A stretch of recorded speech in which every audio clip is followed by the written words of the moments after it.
Welcome to Oh Brother, a podcast of three brothers trying to figure it all out, with your hosts Brandon, Collin, and Aaron. On this week's show, time elongated itself. Ahoy, Captain. Ahoy. Ahoy and present. Accounted for. Yes. Here. Taking notes. Write down the date. I did. I was talking to Megan, and today I had to write down a date. I started writing, paused, looked at her, and I was like, what month is it? You know, this is a normal behavior. It's fine. It's fine. He was like, are you okay? I'm like, we're good. We're good. I never know what the date actually is. I always have to even in the middle of the week, the kids will ask me, what's today's date? I'm like, I don't know. But I forgot it was September. I feel like that's kind of a big deal. I mean, it's almost October, so it's right at the transition. It's fine. Sure. That's it's all right. It doesn't matter. It doesn't. No. What month is it? Who knows? Yeah. Time is a meaningless construct. It's flat circle. Flat circle. Yeah. That's a good point. It's just made up anyway. That's what. Not even real.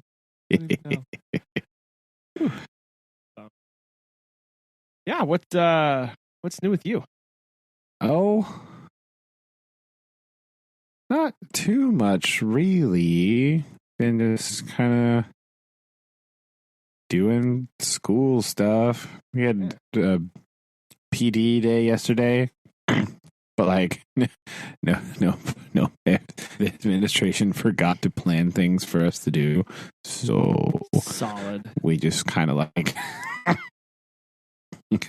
met with our learning teams for 3 hours. It was so awful. Oh my gosh, it was so boring. Oh no, it was terrible. It does not sound fun. It was so bad. So it was a boring day. Literally the most useless thing I've ever done in my life. So I wanted to find a way to hanging out. I mean, literally. Yeah, pretty much. We're just putting some standards into spreadsheet and sitting there. Nice. So that was cool. Bonding. Were you bonding with people? I mean, I suppose that was happening, but it wasn't. It wasn't very exciting. It was awful. So we did that.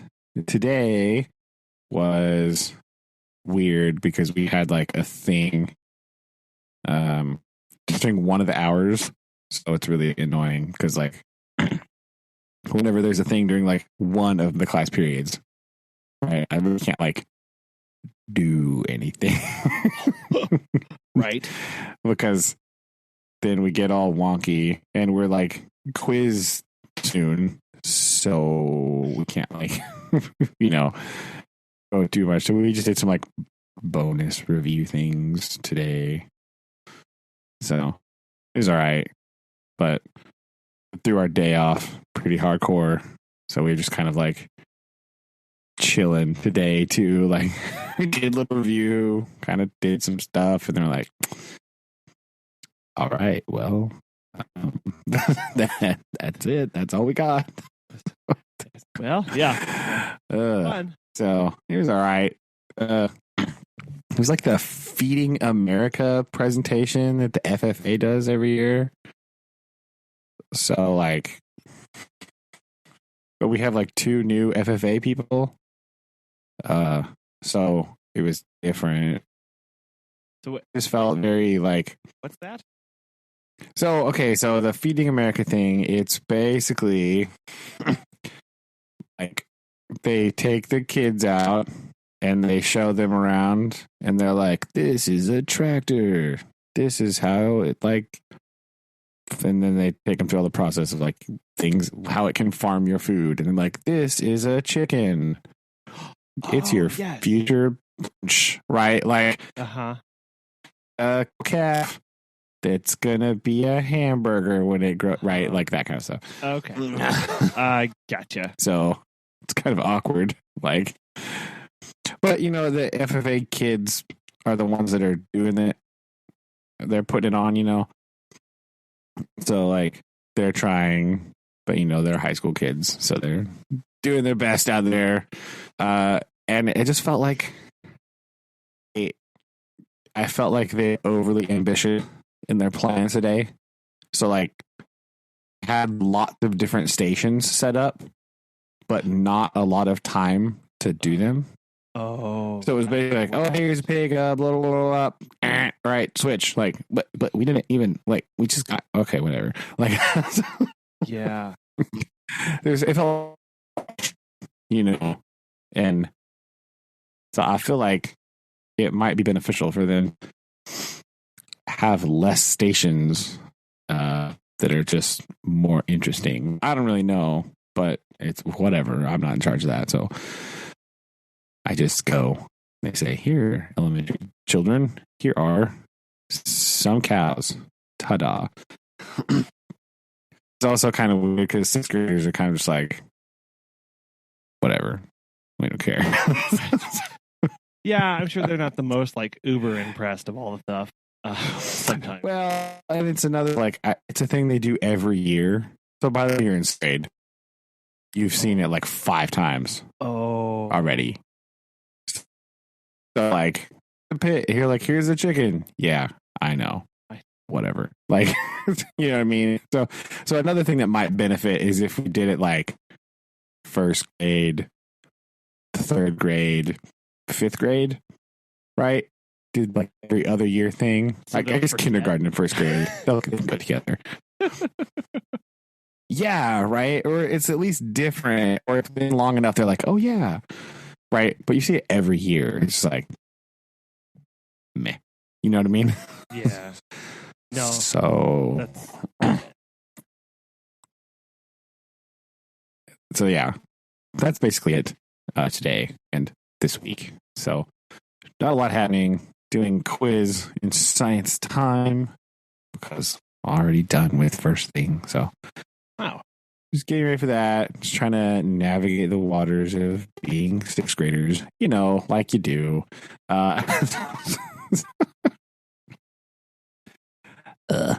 So that's really about it.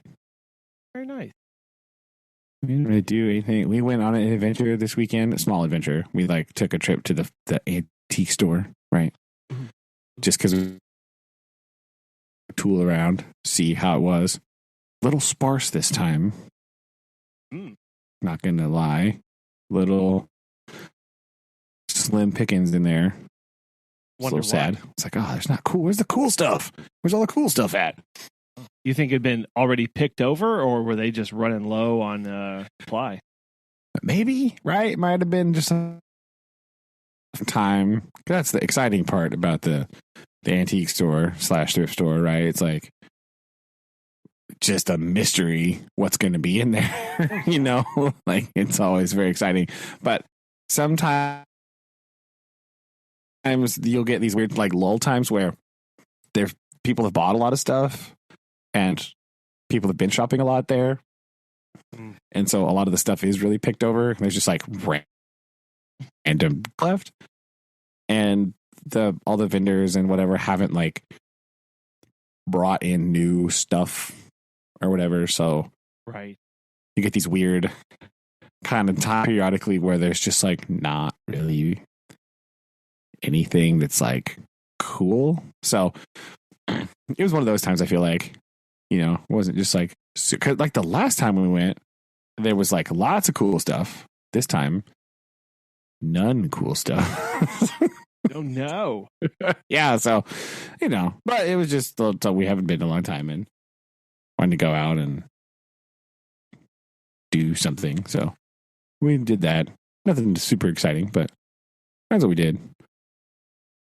On Saturday or Sunday. I don't remember which day it was. Yeah.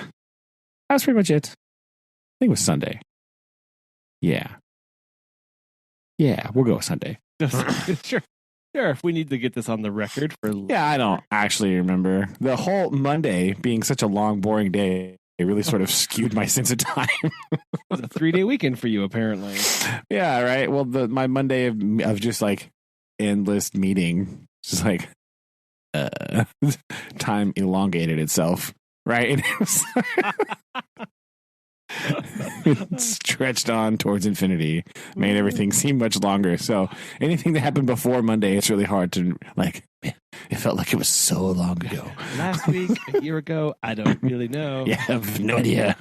It's Really not. Yeah. Oh no, Just for perspective, it's currently Tuesday. Yeah, right. No, See how my week is going.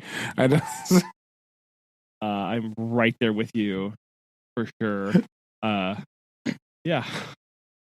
Airman, what about you? Sorry, I'm eating dinner. Hello. No worries. What's for dinner?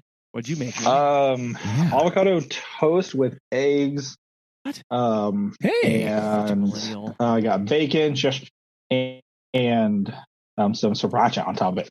Right, So this is Susan approved right here. This is she's gonna be proud of you. I love when Shelby cooks breakfast for dinner. It is so good.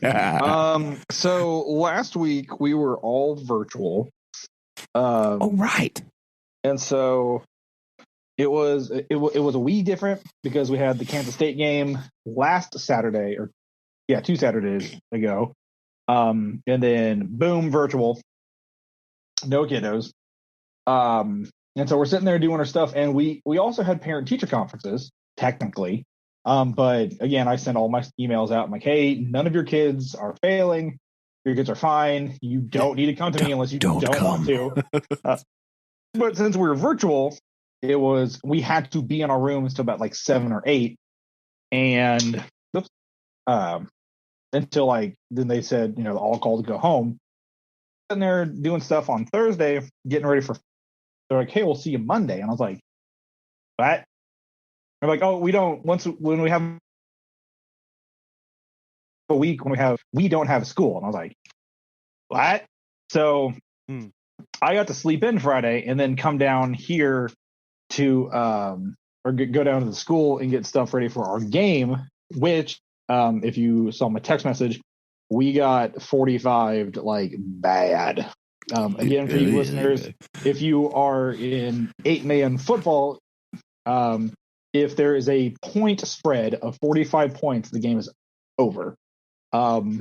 It was 21-0 with 3 minutes into the first quarter. And yeah, good, really good. Well, I mean, we did it. We really beat ourselves. They didn't really do anything that special. They were just really fast, and we just made a lot of mistakes. And they, took the opportunity and scored. And so that was last week. We went hiking Saturday.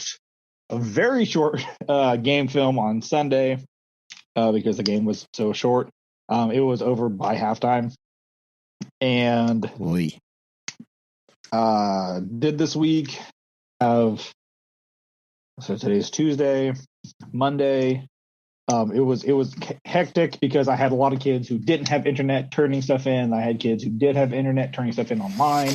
To getting that organized, and then of course I had the kids who did nothing and we didn't know, so trying to get that organized. And then today we had to start doing preparation for homecoming, which is next week. And since I am the sponsor of the 8th or the 6th grade class, I had to get my little 6th graders together, and they had to vote on a student body president and offices. And I'm like, hey, whatever you do outside of school, get with a parent, build a float if you want to. We have to do fundraisers or we have to do sporting event concessions because that's the money we use for our prom when you guys get to be seniors. So make it count, and so be off with you. So tomorrow we have data meetings after school. Thursday don't really have anything. And then Friday we go play a really good team, so that'll be interesting. This Saturday in over a month that we actually just get to chill. So That's what I'm looking forward to. Nice. All right. Yes. There you go. So it's I think I'm being evaluated teacher wise this week by my principal, but it's mostly because they want to make sure that we are getting our written lesson plans down so they can see it, and just see how kind of our class flow is, and then that should be what we do pretty much all day tomorrow after school at least. It hasn't rained down here, so our football field looks atrocious. Thankfully, we're going to play away. Last week, it's in hard that ground too. You'd be very proud, or father would be very proud of me, because I went to go help the old baseball coach, and it was the new softball coach and myself. Since I'll be the head coach next year, he threw dirt in from New Mexico. It's this stuff called lava rock, and it is it's so pretty. And I thought we were just going to go look at it.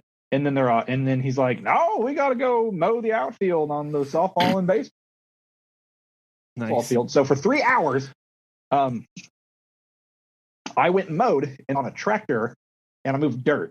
So, did you actually drink water? No comment. But all right, so exactly like our father, perfect. So no hat, no water, no sunscreen. I had sunscreen. All right, good. Our baseball field and softball field, if you guys are bored enough to come down to one of our baseball games. Say they're now made of obsidian because they lava rock. Well, so it's a part of soil that's so broken down that it helps absorb, and it maintains its prettiness for like a really long time, so you don't have to renew it. It is a little expensive, but it's going to look so good on the infield. Our baseball and softball field don't have ballpark lights. We don't have a locker room, and we don't have bathrooms, nor do we have a concession stand. Does everybody just like park their trucks in the outfield and turn the headlights on? I was hoping somebody climbed a ladder and shone. Oh, with just like a spotlight. Yes. So we have like an bleacher for each. Yeah, a bleach.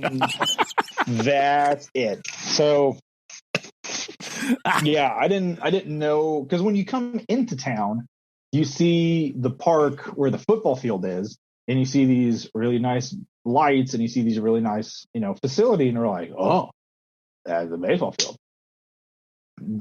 It is not. That is where the youth play baseball at. And oh wow, really? Oh dear. So it's a, like, they have concessions, they have the little bathroom thing, they have like field lights. Because I guess a long time ago, the reason we can't do anything to our football facilities because it sits on city land, and the city's like, no, it's our land. You can't do anything with it. And so I guess several years ago, some baseball dads were like, fine, we're going to go build a baseball park. And so they just bought some land, and they just put a softball field and a baseball field and put some dugouts and a fence around it. And they're like, all right, here you go. And that's where my school has been playing. So I went out there and I got all excited because I never saw it before. And I was like, oh, neat. So, baseball season is going to be fun. And that is all I'm going to say on that matter. But virtual stuff, I got a lot of lesson planning and grading done. So last week was kind of helpful, but it was weird not having like any kids in my class. Yeah, Mm-hmm. All right. I forgot. In other news, Collin will appreciate this, especially. Okay. I'm officially a cyclist. I've determined officially, because I was yelled at by a dude in a car. Yeah, boom. Nice. It was like some incomprehensible nonsense, like yelling from some sort of crazy redneck man in a car. But there was shouting. I don't really know what he said. He might have called me fat, but he was twice the size as I am. If that's what he said. There we go. Official cyclist here reporting in from being heckled by some random dude in a car that was at least 4 different colors. So that's exactly how you know it's good. I will Yes. say that a bicycle is slimming, so you do tend to look larger on a bicycle. So he makes that's true, right? But also, people are jerks. So there is that. What were you doing? Did you blast through a 4-way stop? Were you taking up too much of the road? Were you weaving back and forth? I was just riding on this road out here. How dare you? I know, How dare right? you be I have on the road? How dare I be on a road? Yes. Yeah, I was just riding. I was like turning right to go down this dead end little thing where I go down and then because I haven't been riding very far from a house. I've been sort of building up like stamina and stuff. So I just go like across the road and like behind Lowe's over here, right? There's a strip of road over there. I sort of ride back and forth and around, and there's like some kind of warehouse thing over there. I don't know what it is. I imagine it's farming related, but I don't really know. So there's just this a road that leads to that, and on the weekends it's empty, right? Because they're not working over there. So like I just ride down to the end of that road, turn around down by the truck bay where all the semis dock to load and unload whatever this mystery warehouse has in it. And then I come back, right? Because it's like a nice straight flat area with no cars on it, so like you can just hammer down there for a little bit and then just spin around, and then I come back. And I was getting ready to turn that way, and the other car was turning left, and they just like shouted something and drove off. It's like, cool. Good job. Well, so I was existing on the road, and so therefore need to be shouted at. Yeah. Well, and I realized just you saying that you had sent me a text about requesting for input about a helmet, and I have completely, that was like a month ago at this point. Sorry. Completely probably my radar for that. So hopefully no, but yeah, legit question, real quick. Legit question.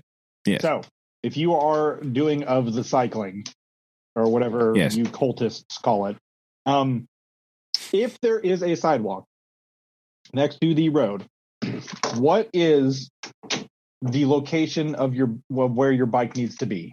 On the road. On the road? Yeah, sidewalks are for pedestrians. Yeah. Okay.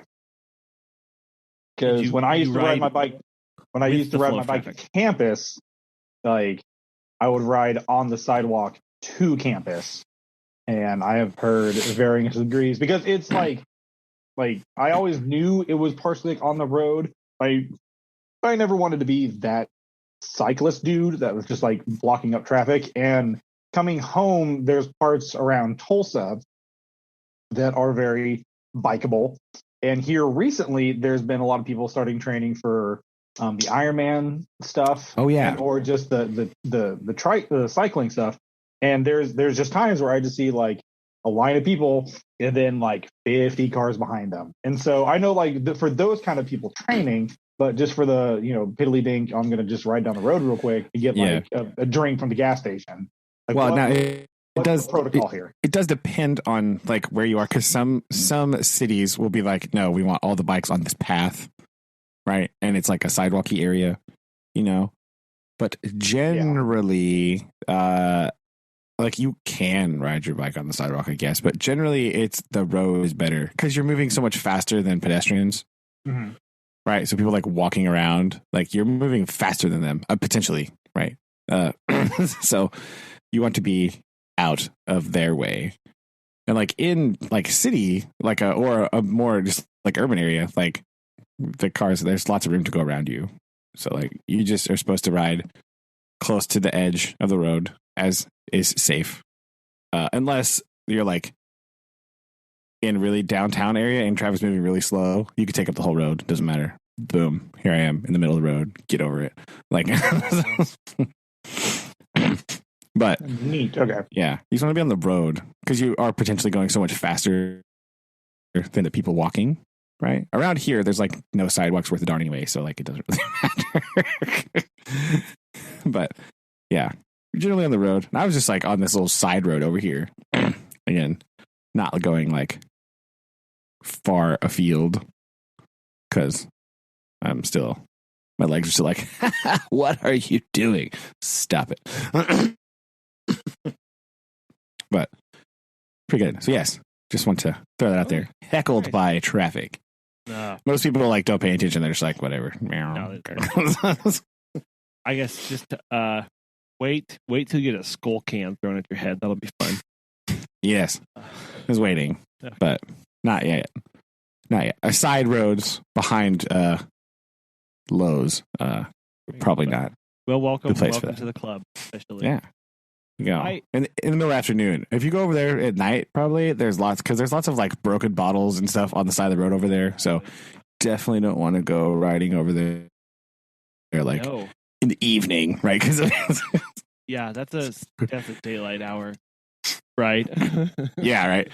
Knows what sort of shenanigans are happening over there in the middle of the night. I joined an interesting club this week. I was pulled over by a cop. Oh, I did. I got pulled over. So I was driving down our road, and our road tees into a highway. Well, it turns into a highway. Okay. It through the middle of town.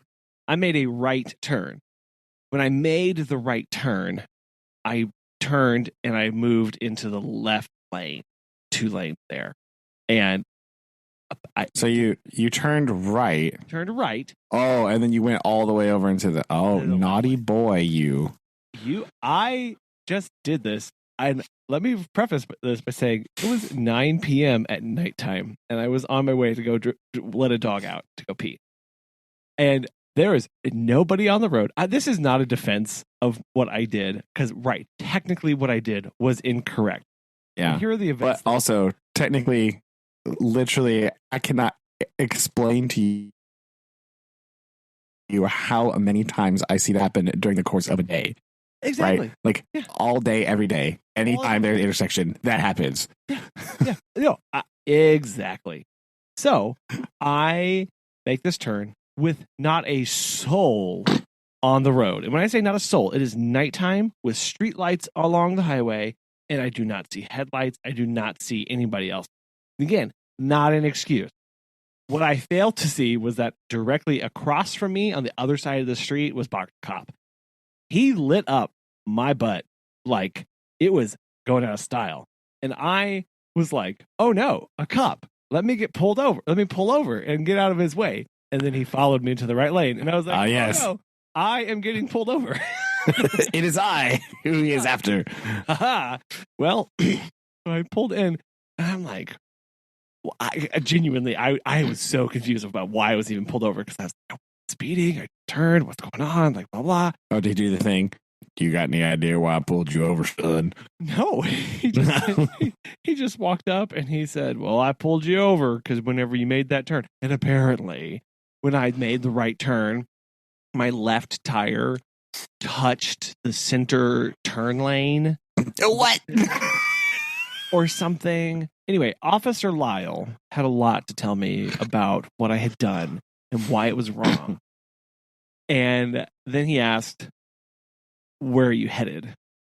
And I was like, I'm going to go let out a dog to go pee. And he was like, I'm sorry, what? And I was like, my wife and I run Funky Bunch Pet Care for all your pet sitting needs. And you I am point at your shirt.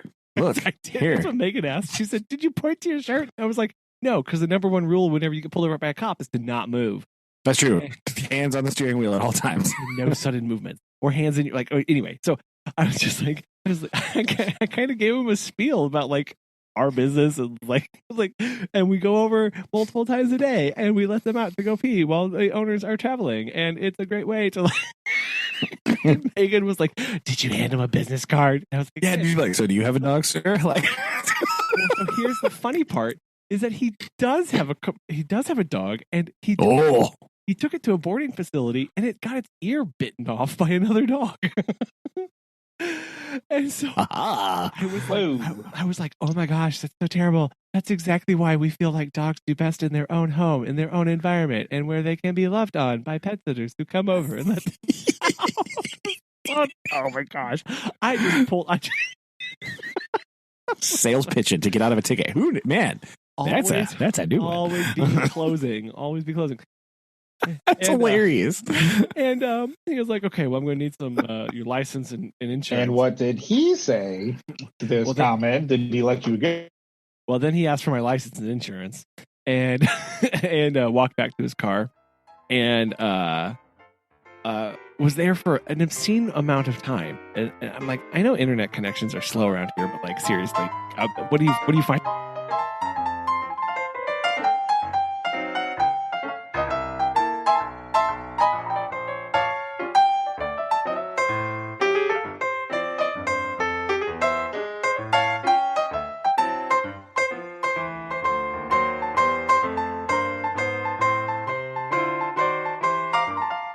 Of how much back. Of how much we actually like had like resource wise at Rogersville.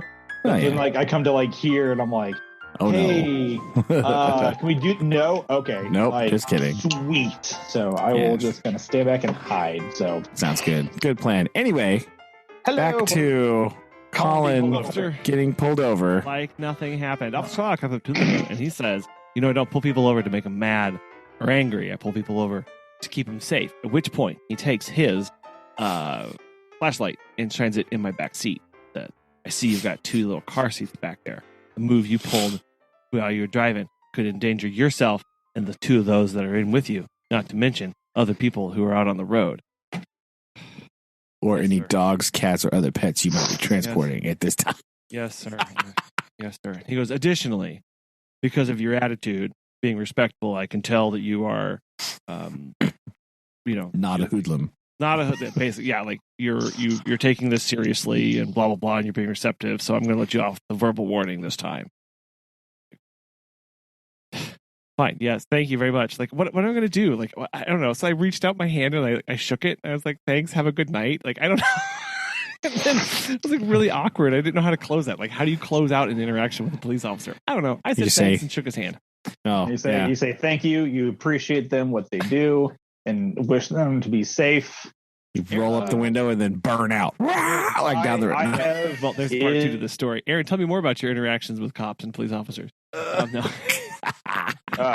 Well, no, mine were always the good action because I worked with law enforcement for and mine were always like, I uttered up like. You take those rolls from Texas Roadhouse and you butter. I buttered up cops. It's like, oh man, I just appreciate what you all do. And man, well, if you ever see that little gold car over there, just make sure you don't. They'll be like, we'll keep an eye on you. And I mean, there's been time speeding through Pahuska late at night just trying to get somewhere, and they've recognized me and they've just like little flash of headlights, and I'm like, slow down a little bit, and go off again. So, So go on. I did get pulled over on a street that I had never turned on before. So all of a sudden, I was like, it's pitch black at nighttime. The last thing I want to do is like illuminate the interior of my car as I pull up the map on my phone and then try and figure out where to go. No, it's fine. Perfect. But I ended up going down the correct way down a one-way street, which then dead-ended in a one-way street to a different direction that I did not want to go. But if I was quick, I could do a quick U-turn to get back going into the proper direction. So I jeepers looked over my shoulder to make sure that Officer Lyle was not behind me. I did the U-turn and then went on my way. Oh my goodness. Not suspicious at all. I know. Everything's fine. I know. Don't. It's fine. I know you literally just pulled me over. I went 100 yards and I'm doing a U-turn. It's fine. Just keep going about your business. But man, he was out in Forks over the next like 3 days. It was intense. Like I saw him, like tons of people pulled over about that same time at night. So he was really like, gotta get those quotas up, I guess. At the serious about traffic turning. Yes. But anyway, enough of this. We have a main topic today that I think we should probably transition to relatively soon. Oh, it's fine. Yes, yes, you're probably right. We were tasked with reading the first chapter of The Outsiders, and I have note. Pull up. Note, Oh, that one. Wow. Collin, did you read it? I did read it. And not really notes, but I did clip some. So I'm reading on a digital format, and I had to clip some quotes and stuff that I thought kind of really set the tone, or at least helped me understand what we were reading. So I did finish chapter 1. Brady, did you get a chance to finish it? Yes, it did. Okay. Aaron, did you read chapter 1? Very, very briefly. That's right. Because when I am like, either have like 45 minutes to read my plan period or like to listen to it, I'm just like, yeah, it's good enough to put it over there. I'm like, wait, what am I talking about? So yeah, that's definitely okay for the first chapter, for real. Yes, I should have enough. That's good. Yeah. No, I don't know. I don't know how you want to lead out this first chapter of The Outsiders. If you just have some basic thoughts, or you just want to walk through the progression of it, or what? We could walk through a little bit of it and just give thoughts on the way, because it is kind of a straightforward, right? It's like my initial reaction to this chapter was like, this is the definition of exposition dump. Oh yeah, right. Exposition. Like the whole thing is just like, blah, here it is. Like it's just like vomiting exposition at you. Like there's so much detail about like stuff. You're like, I don't care why are you telling me all about what color the gang members' eyes are? That's weird. Like, is that narration? That important? Like, is that gonna be important later, or like, are you just telling me this stuff? 100%. Yeah, and the descriptions of all the characters and their attitudes and the relation of our main character here to each of them it was just like, oh, okay, I understand this. I think it was definitely like trying very hard to set the scene, and these are our main players. Yeah, and I did try. And now this is going to sound a little harsh, okay, Miss Hinton. I'm not like ragging on you or anything, but like last week I did mention that this book was written by like a 15, 16-year-old person. Right? Yeah. The first chapter makes that abundantly clear to me. Right.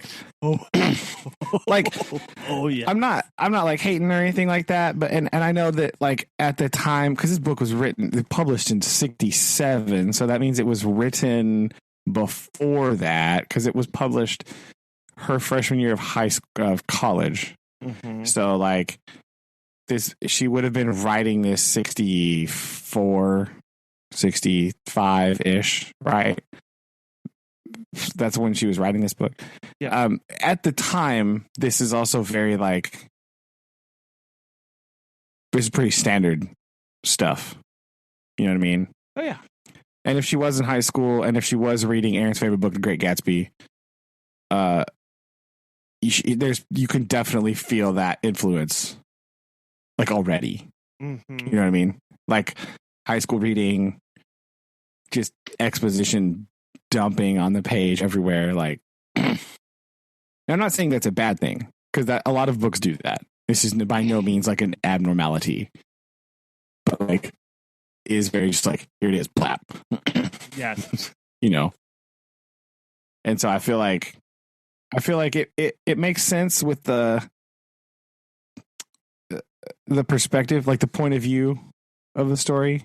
You know, it kind of makes sense because it's like first person, but it's like a narration he's like telling about it from the future. You know what I mean? He's like he's talking to you now and like telling you about what happened in the past. Yeah. That's kind of the narration style is happening right here. And so it kind of makes sense, right? It's very like conversational. It's like he is telling you the story, right? He's just like relating it to you, like you're hanging out at the park or whatever. And he's just like telling you this stuff. Because it does kind of come like, some of the stuff just comes like out of nowhere. Like, oh yeah, here's this random fact about this dude. You're like, well, what? Okay. And I'm trying to either take a note of that or just log that back in my brain somewhere of like, what of this is important versus foreshadowing versus is just kind of character and world building here. Yeah, it's kind of hard to know, and just by just reading the first chapter in isolation, it's a little hard to know like all the gang members that you're like that just show up. Like is any of this information going to show up again? Right? Is this important? Yeah. Like, or are you just kind of giving me a brief glimpse of the character and then like we're going to move on, right? Right. Yeah, that was swimming my head through the entire thing. But I definitely got the if who's like we're supposed to. I don't know. I was trying to think. I'm reading this book again, many years on, but you can definitely see these tones of why I feel like this book may connect with a lot of younger people, because our main character here in this first chapter goes way out of his way to explain to us that he's not like everybody else. He's a loner. He's not like them, but he's around them and kind of like in the culture, but he's totally different. And nobody understands that. Nobody really gets him. And there's like, and it's like, he says, so I'm not like them, and nobody is in our gang digs movies and books the way I do. For a while there, I thought I was the only person in the whole world that did. So I loaned it. So like, okay. Yeah, he literally says, I loaned it. Yeah, that's the... So like, yeah. Yes, I did catch that. Like, it really felt very like, yes, I'm very excited in the story. Here I am. Blam. Aaron, what did you think about what you got read? Anything to add to any of that? I mean, it was kind of like I forgot. Like I said, I've definitely read this book before. I forgot kind of the obscurity of the names of people, but it was kind of what you guys are talking about. Like, it was a lot of just like, hey, here's every information that you will need for the remainder of this book, so you don't have to like backtrack or learn about anybody else. Like, you don't have to keep through pages. Like, keep everything up at the forefront. To me, I was trying to paint the picture, but my problem was like, since I've seen the movie, like everything kind of reverted back to that visually for me. And so like it was kind of hard to actually kind of make that separation. Where are my notes at? That's the question. I definitely remember, I thought it was a little bit more like brighter and like not as like grungy or like everything is dark and sad, nah, kind of feeling, and just kind of how like everybody is or acts all the time. But I for me, like it's definitely kind of written in that, teeny bopper stage where like, oh, they're really cool and I'm really cool there. So that's kind of how I saw it, and kind of reading it and understanding like who this person is and why they're talking about this, and kind of literally build everything and just cram stuff down your throat made it a little bit like less enjoyable. But I think the more I read and actually like get into it, I think that's kind of where I'll start like actually enjoying it. But that's just me. Yeah, I know. Again, the first chapter is a hard one, right? Because like first chapters are like the most difficult thing to write, because it is like, okay, I have the whole scene everywhere and I have to do all this stuff, and we have to because you have to do these like very certain things. So like it's very difficult. Kind of sometimes it's just hard to get the first chapter right. And so that's why I didn't mean to be super hard on it, but like, it is just like very this and then here's all these random details, and like, so I haven't seen the movie or anything. I don't know. I don't know. While I'm reading this first chapter, obviously I'm trying to ping on to names, and so I don't know. I'm curious. When is Soda Pop? When is Soda?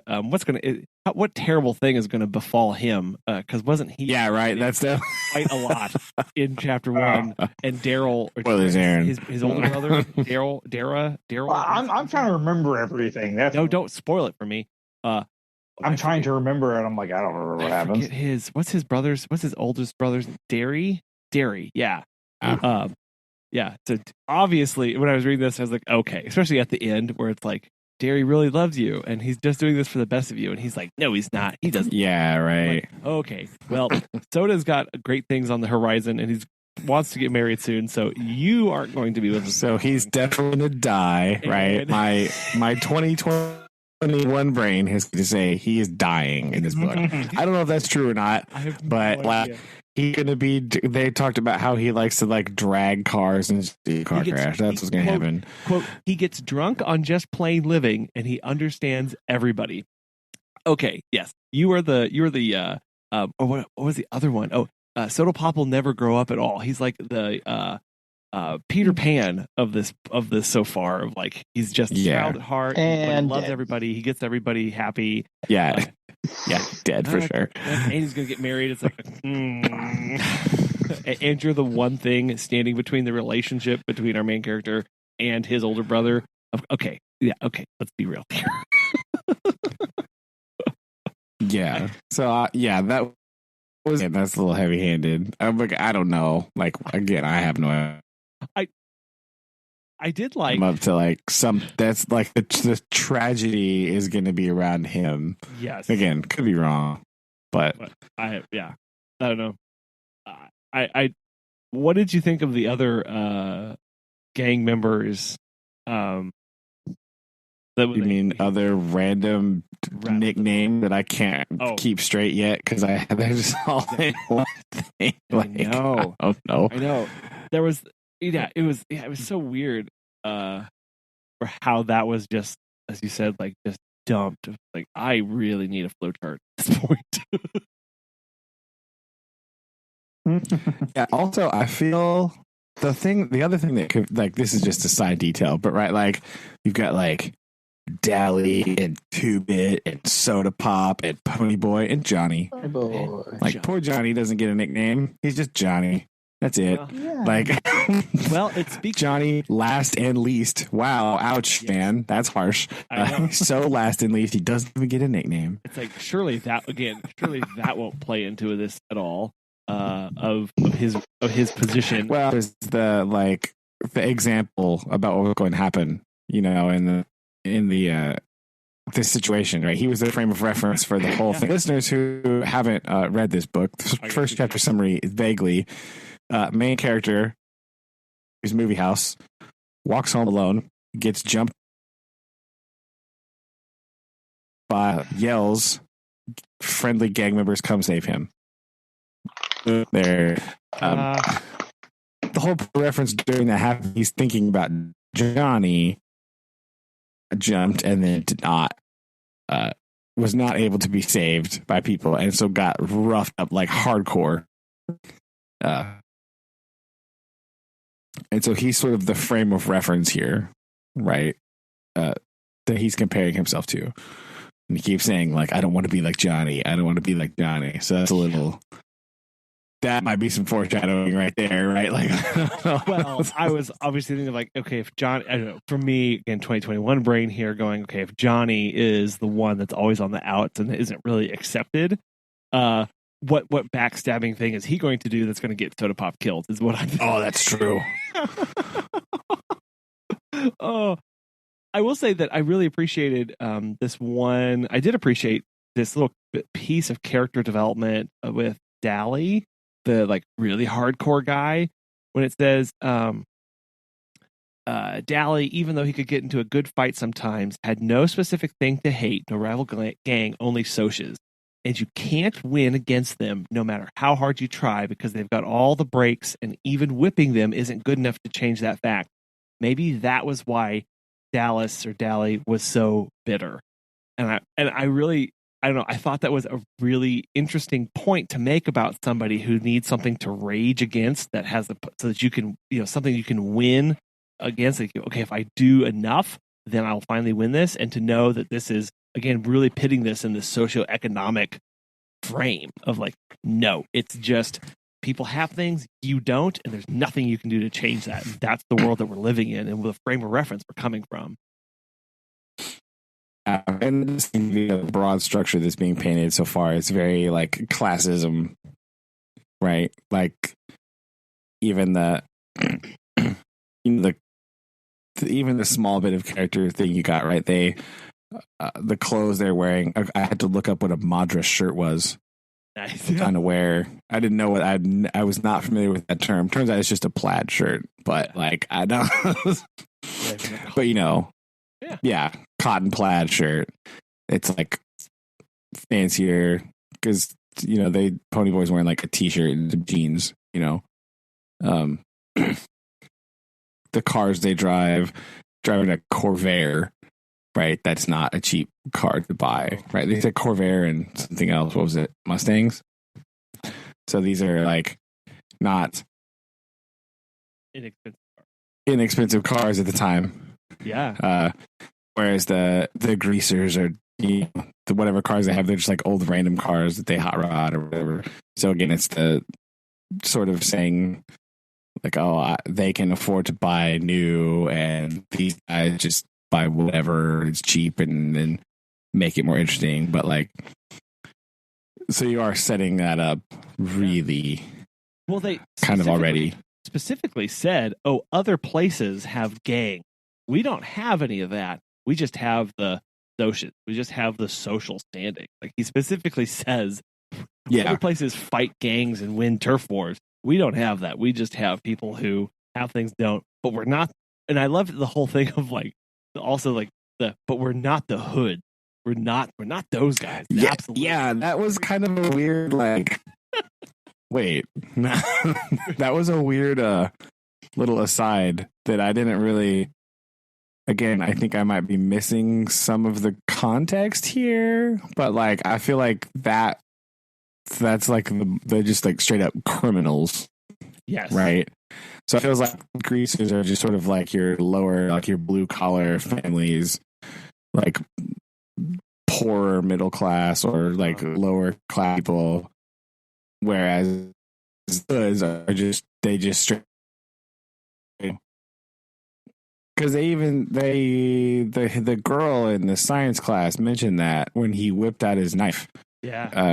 Talking about he had some sort of weird side tangent about being science class and like this weird thing, and the knife in science class is no good. Yeah. So he whips his switchblade out, and the girl comments like, "Oh, you are a hood." Like, what? Like, okay. Yeah. But so I think that whole part was kind of lost me a little bit, you know. When they're like after he got jumped and they like went home, then he sort of like while he's doing his homework and sort of dozing off, like he goes on this weird side tangent about like this other stuff. I'm like, what? Huh? What are you talking about? It definitely did feel like a dream sequence in a book because it was totally like, oh, I wonder what those other girls are like, and I wonder what they react and how they do things if.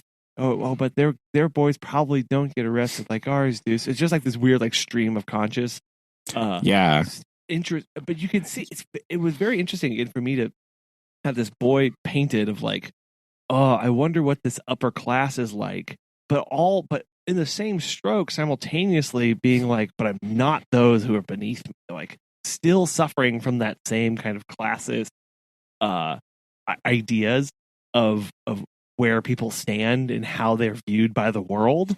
While he's bemoaning the socias and how they view him, his same reaction towards Hood was pretty apparent to me. Yeah, that was the weird part. It's like, oh man, I can't believe they look down on us like that. Not like I look Hood's losers. Like it was like really weird. Exactly. Yeah, that's when I found it. It's when he's like dozing off reading Great Expectations, and he just starts going on this weird tangent about like, oh yeah, you know, like Pip, and then all of a sudden he goes, one time in biology class I had to dissect a worm. You're like, wait, what? Yeah. So it'll be interesting what again, this is only chapter 1. It was what, like 10 pages? I don't remember. Oh yeah, it like wasn't very long. Yeah, it's not. Of how the just for me, the writing style, how that progresses, and if it is continually in this vein of, again, it's like, oh, this is for middle schoolers, written by a middle schooler or who or whatever this person was when they were like, you can definitely tell High school. Yeah. high school.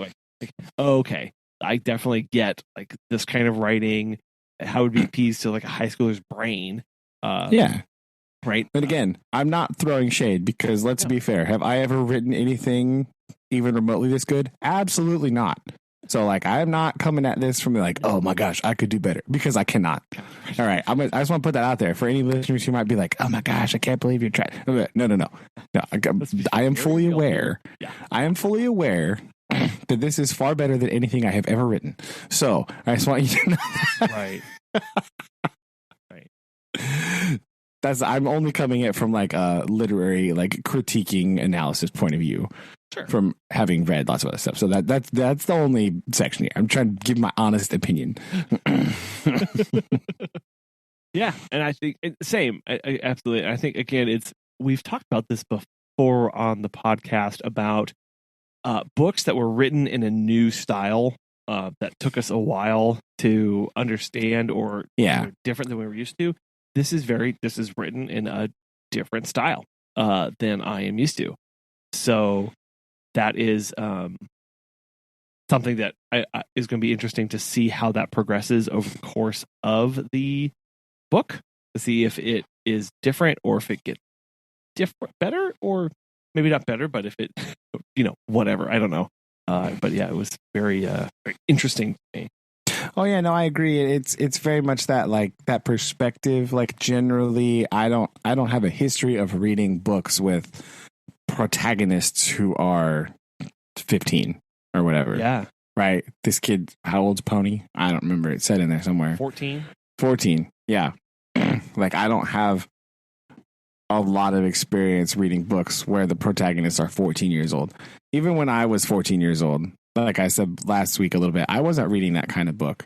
Right. Off the top of my head, books I've read with people that young as characters are like Treasure Island, The Jungle Book, looking at my bookshelf here, Lord of the Flies. Ooh, very different book too. That's a very different book, but all the protagonists are younger. That might be about it that I can think of off the top of my head. Yeah. Oh, I had to read a book for a middle school literature class called The Beaded Moccasins. That's about a young girl. That book is not good. Okay. But I did it. I was forced to read that one, so that one doesn't count. So that's really kind of, it's outside of my wheelhouse. Most book protagonists are older, even if they're like in their 20s, right? So, I would say it's hard. I feel like it's going to be, in that perspective, it's going to be slightly hard for me to make connections with that. Like, even though I was once 14 and, weird, but like, just that perspective on the novel is something, it is different, because I've read other things that are, told from the similar perspective narrative, looking back on the past. That's relatively common, but yeah, the age. Also, I'm not really thinking, not a lot of books set in this particular time period, right? In my wheelhouse. Right. Because I'm imagining, it's not explicitly stated anywhere in here, I don't think, but I'm pretty sure we're meant to assume this is sort of like contemporary with when it was written. Yes. It's very much of its time, of its place. So it is kind of a book about the mid 60s, mm-hmm.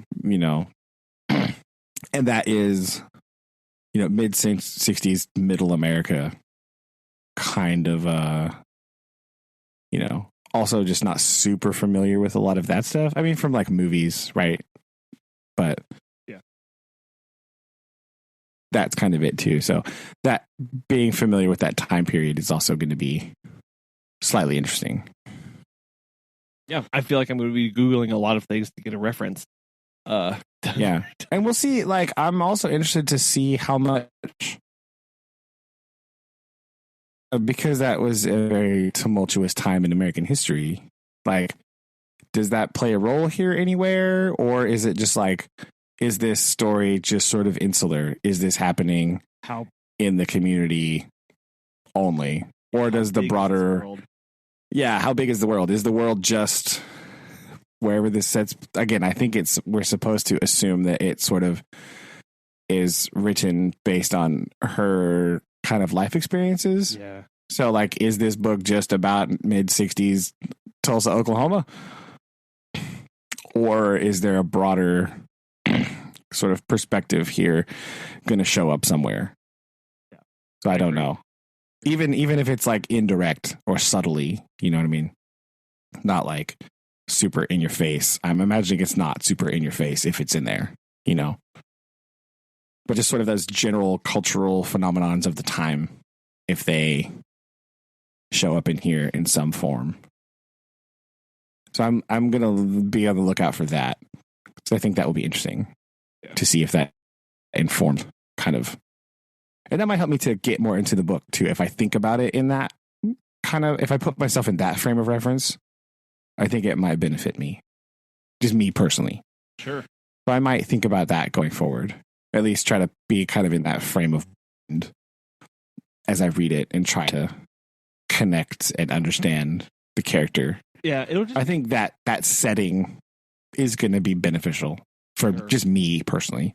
Yeah. I think it'll just be a little hard because it's going to be reliant upon what, how much she was aware of at that time. That's true. For the story, right? Because that's going to be a different thing for sure. Well, I don't think it's going to be like super. I mean, I could be wrong, but like I imagine it's not going to be super heavy-handed.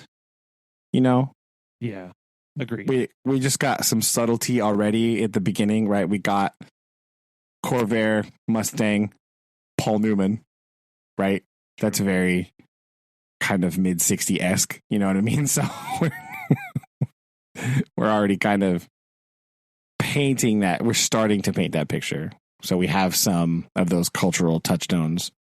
I'm curious about what Paul Newman movie Ponyboy would have been seeing.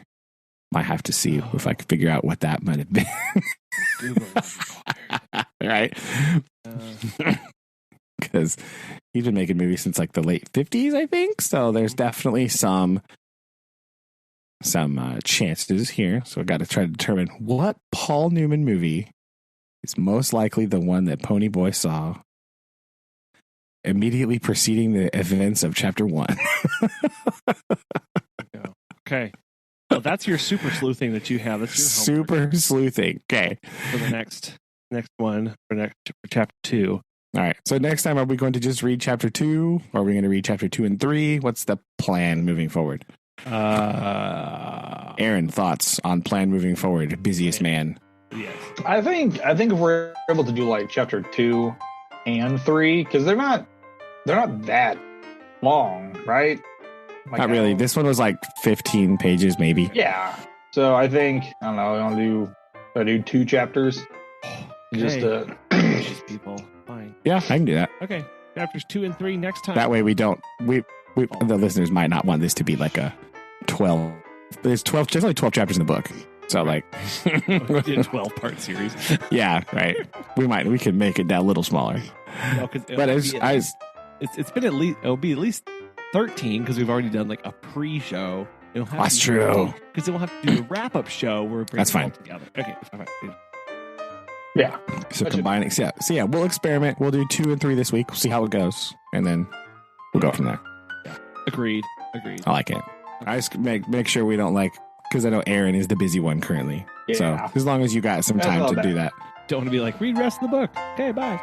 Yeah, because I know your schedule is hectic, so so I make sure it's all good for you.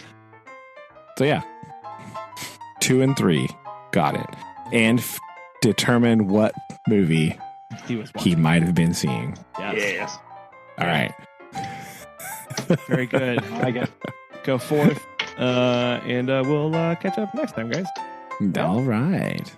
Oh, also, think of what your greaser nickname would be. Greaser. Okay. Side challenge. Come up with your own greaser nickname. I like it. Jeez. No, this is going to be hilarious. I'm in. Okay, great. Aaron, you are too. We volunteered you. Yeah. Okay. Love you guys. Love you too. Bye. Bye.